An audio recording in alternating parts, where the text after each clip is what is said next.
وزیر بلدیات ناصر حسین شاہ نے کہا ہے کہ پیپلز پارٹی آئین کی بات کرتی ہے۔ 27ویں ترمیم میں آئینی عدالتوں میں چاروں صوبوں کو نمائندگی ملے گی۔ 28ویں ترمیم ہو یا کچھ بھی، جس میں پاکستان کی بہتری ہوگی، پیپلز پارٹی سپورٹ کرے گی۔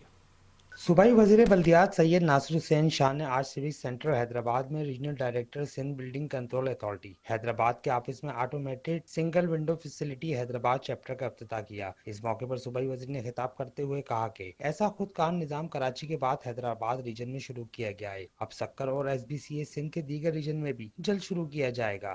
اس پہ آپ نے دیکھا کہ کچھ پہ کام ہوا اور وہ پروجیکٹ مکمل بھی ہوئے، کچھ پہ کام ہو رہا ہے، اور ایک بہت بڑی لمبی طویل فہرست ہے کاموں کی جن پر کام شروع کیا جائے گا تھوڑے ہی دنوں میں۔ انہوں نے بادشاہ میئر آفس حیدرآباد کے کانفرنس ہال میں میڈیا کے نمائندوں سے بات کرتے ہوئے ناصر شاہ نے کہا کہ پی پی پی پاکستان اور سندھ کی ترقی کے لیے سب سے مشاورت کے ذریعے آگے بڑھنے پر یقین رکھتی ہے۔ انہوں نے کہا کہ 26ویں اور 27ویں ترمیم کے لیے بلاول بھٹو زرداری نے ملک کی تمام جماعتوں سے مشاورت کی۔ انہوں نے مزید کہا کہ آئینی عدالتوں میں اب 4 صوبوں کی نمائندگی ہوگی، جس سے عدالتی بالادستی قائم ہوگی۔ ناصر حسین شاہ نے کہا کہ آئی ایم ایف کی رپورٹ کسی ایک حکومت کے لیے نہیں، جتنی حکومتیں گزری سب کے لیے ہے۔ کچھ لوگ صوبے کا شوشہ چھوڑتے ہیں، ان کو ہم سیریس نہیں لیتے۔ کیمرہ مین سہیل احمد کے ساتھ جبران خان، 5 نیوز حیدرآباد۔